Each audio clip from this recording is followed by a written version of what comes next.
Hello good morning बच्चों। तो हमने लास्ट क्लास में सिंपल एंड कंपाउंड इंटरेस्ट के फर्स्ट 5 एग्जांपल्स वर्ड प्रॉब्लम्स के देखे। आज हम एग्जांपल 6 से शुरू कर रहे हैं।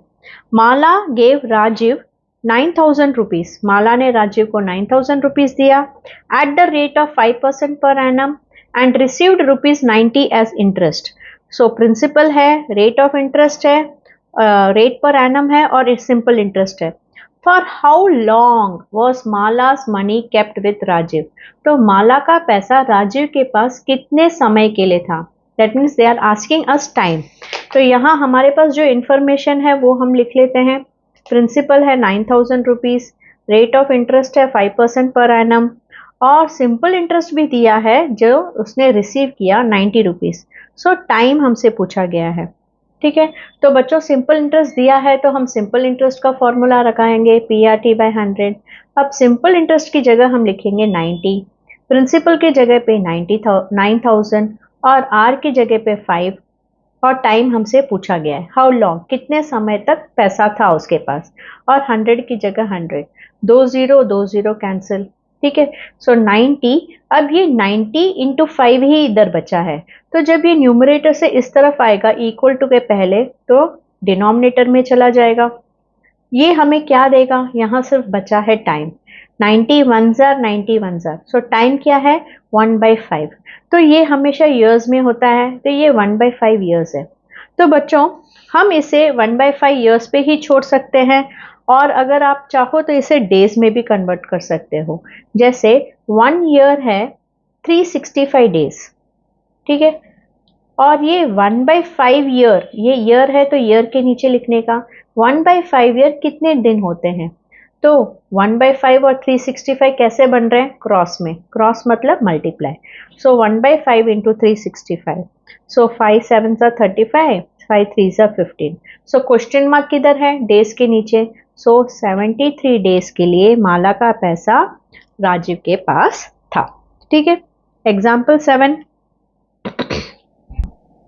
Farhan deposit 6,000 in a bank. Farhan इतना पैसा बैंक में जमा कर रहा है एट द रेट ऑफ 6% पर annum for 3 years at simple interest. मतलब रेट भी दिया है, 3 ईयर्स भी दिया है time. So find the amount he will get back at the end of this period. तो देखिए बच्चों, यहाँ इन लोग ने हमसे सिंपल इंटरेस्ट पूछा ही नहीं है, सीधा अमाउंट के ऊपर गए। तो हम या तो फिर सिंपल इंटरेस्ट पहले फाइंड आउट करेंगे और फिर अमाउंट फाइंड आउट करेंगे, क्योंकि प्रिंसिपल प्लस सिंपल इंटरेस्ट, जैसे देखिए यहाँ प्रिंसिपल दिया है 6,000 और 6% पर annum and for 3 years bye 100। तो ये हमें क्या देगा, सिंपल इंटरेस्ट 6 3 18, 18 इंटू 60, तो 0 6 8 48, 1080। ठीक है, सो 1080 सिंपल इंटरेस्ट है। सो प्रिंसिपल क्या हुआ बच्चों, अमाउंट क्या हुआ बच्चों, amount is principal plus simple interest. Principal है 6,000 और सिंपल इंटरेस्ट है 1080, सो 7,080। तो ये तो हम हमेशा ही करते हैं ऐसा मेथड, लेकिन यहाँ इन्होंने डायरेक्टली अगर अमाउंट पूछा जाए तो और एक मेथड भी है जहां हम प्रिंसिपल और सिंपल इंटरेस्ट को नहीं देखें, और वो फॉर्मूला है बच्चों amount is equal to P into 1 plus RT/100। ये और एक फॉर्मूला है जहां हम बिना सिंपल इंटरेस्ट को जाने सीधा अमाउंट पर पहुंच सकते हैं। तो चलो देखते हैं क्या इस फॉर्मूले से भी यही आंसर मिलता है। सो फॉर्मूला सीधा अमाउंट फाइंड आउट करने का without simple interest is P into, अभी कोई साइन नहीं है मतलब समझ जाइए ये इंटू है, 1 प्लस RT/100। प्रिंसिपल क्या है बच्चों इस सम में 6,000, 1 की जगह 1 ही रहेगा, R की जगह है 6% और RT, इन दोनों के बीच में भी कोई साइन नहीं है मतलब मल्टीप्लीकेशन 3 ईयर्स के लिए। ठीक है, सो 6,000 इंटू 1 प्लस 6 3 18/100। ठीक है, सो 1 प्लस 18/100 क्या हुआ, देखिए 118/100। हम इसे एक मिक्स्ड फ्रैक्शन की जैसे भी मान सकते हैं। 100 into 100 plus 18 is equal to 118/100। जैसे हम कैसे 5 1/2 करते हैं, 2 5 10, 10 प्लस 1 11/2। बस उसी तरह ये भी करना है, 100 इंटू 100, 100 प्लस 18, 118 बाई 100। क्योंकि अगर आप एलसीएम निकालने को जाओगे तो 100 एलसीएम होगा, फिर 1 इंटू 100, 1 इंटू 100, 100 प्लस 18, 118, इतना करना ही नहीं है, ठीक है। सो 6000 मिक्स फ्रैक्शन को हमने 1 प्लस 18 बाई 100 को हमने इस तरह से लिखा, 118 बाई 100 मिक्स फ्रैक्शन को बनाया इम्प्रॉपर फ्रैक्शन। सो 2 0 इसके साथ कट गया। अभी 118 इंटू 60 बचा, 118 इंटू 60। सो 0, 6 8 ज़ा 48, 10 7, 0807। सो देखिए बच्चों, ऐसे भी 7080 ही आ रहा है, ठीक है। हमें ऐसे भी 7080 आ रहा था, सिर्फ फर्क कितना था, हमने पहले सिंपल इंटरेस्ट फाइंड आउट किया, फिर 6000 principal plus simple interest, principal plus simple interest amount हमें मिला। यहाँ हमें डायरेक्टली अमाउंट के फॉर्मूले से मिल रहा है। तो आपको जो आसान लगे, अगर आपसे सिर्फ अमाउंट पूछा गया है तो आप सीधा ये फॉर्मूला लगा सकते हो। नेक्स्ट सम है, in how much time, time पूछा है, in how much time will the simple interest on 3500 at the rate of 9% per annum be the same as simple interest on 4000 at 10.5% per annum for 4 years। मतलब यहाँ दो condition दिया गया है, एक ये प्रिंसिपल है, दूसरा ये, एक ये रेट है, दूसरा ये, और एक 4 इयर्स के लिए दिया है। तो ये 4 इयर्स के लिए है, तो ये कितने टाइम के लिए अगर हम देंगे तो सिंपल इंटरेस्ट सेम होगा। तो बच्चों एग्जाम्पल 8 क्या कह रहा है, इन दोनों का सिंपल इंटरेस्ट सेम होना चाहिए। That mean simple interest in first case and simple will be equal to simple interest in second case.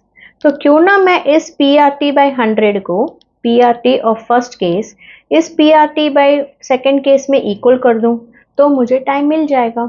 जैसे फर्स्ट केस, ठीक है, 3500 प्रिंसिपल, रेट है 9%, और हमसे पूछा गया इन हाउ मच टाइम, तो हमें टाइम पता नहीं, by 100 will be same as simple interest, same मतलब इक्वल टू होगा दोनों का सिंपल इंटरेस्ट, 4000, रेट है 10.5% फॉर 4 इयर्स एंड बाय 100। तो यहाँ PRT बाय 100 है, यहाँ सिर्फ PR बाय 100 है, टाइम हमसे पूछा गया है, लेकिन ये शर्त है दोनों का सिंपल इंटरेस्ट सेम है। तो दोनों का सिंपल इंटरेस्ट सेम है तो दोनों के फॉर्मूले को भी इक्वल कर दिया मैंने, फर्स्ट केस का भी और सेकेंड केस का भी। तो देखिए बच्चों, अब टाइम इधर हम रखेंगे, बाकी के सारे हम इधर शिफ्ट कर सकते हैं, या फिर जो जो इधर सॉल्व हो सकता है वो पहले कर लेते हैं। यहाँ 2 0, ये दोनों 0 से खत्म हो गया, तो यहाँ बचा सिर्फ 35 इंटू 9, ठीक है। यहाँ क्या बचा, 35 इंटू 9 और टाइम। यहाँ 2 0 खत्म हो गए, तो यहाँ क्या बचा, 40 इंटू, अब 10.5 को क्या मैं 105/10 लिख सकती हूँ बच्चों, मुझे डेसिमल से नफरत है, मुझे डेसिमल निकालना है। सो 10.5 को मैं 105/10 लिख रही हूँ ताकि कैलकुलेशन आसानी हो जाए, और ये 4 इधर, तो इस तरफ ये बच गया और इस तरफ सिर्फ ये बच गया। अब टाइम को यहाँ रखूंगी और यहाँ जो पहले से ही है वो वैसे ही रखूंगी, लेकिन जब मैं ये 35/9 यहाँ से यहाँ शिफ्ट कर रही हूँ, लेफ्ट हैंड साइड से राइट हैंड साइड की तरफ, तो जो न्यूमरेटर में है वो सारे डिनोमिनेटर में आ जाएंगे, 35 इंटू 9 इंटू 10, ठीक है। अब ये 0 के साथ ये 0 कैंसिल, अब ये दोनों ही 5 टेबल्स में जाएंगे क्योंकि एंडिंग में 5 है। ये 5 कितनी बार जाएगा 105 में, चेक कर लीजिए, 5 2s are 10, 5 1s are 5, so 5 21 times और 5 7s are 35, ठीक है। फिर 7 1s are 7 3s are 21, फिर 3 1s are 3 3s are 9। इस तरह से हमने रिड्यूस कर लिया सारे, तो बाकी क्या बचा, 4 4s are 16 डिवाइड बाई 3। अब 16/3 को हम लॉन्ग डिविजन करेंगे तो क्या मिल रहा है हमारा, quotient, remainder and divisor. So 5 1/3, T is 5 1/3 years, ठीक है बच्चों, यही हमारा आंसर है। नेक्स्ट सम पे चलते हैं। A sum of money invested at a certain rate doubles itself in 10 years, मतलब थोड़ा एक अमाउंट है वो हमें दिया नहीं है प्रिंसिपल, लेकिन वो अगर हम इस रेट पे लगाएं तो वो 10 साल में डबल हो जाएगा पैसे। How much time will it take to triple itself at the same rate? अब यही पैसा 3 गुना कौन से रेट में होगा? तो यहाँ 2 क्वेश्चन है, पार्ट बाय पार्ट करते हैं। अब बच्चों मैंने इस सम को 2 हिस्सों में बांट दिया है। A sum of money invested at a certain rate doubles itself in 10 years, मतलब a certain sum of money. So principal हमें दिया नहीं है तो हम प्रिंसिपल को 100 मान के चलेंगे और वो डबल हो जाता है, मतलब अमाउंट हमें जो मिलेगा वापस वो डबल हो जाता है। तो अमाउंट डबल्स इटसेल्फ, मतलब जो हमें मिलने वाला है वो डबल हो जाता है।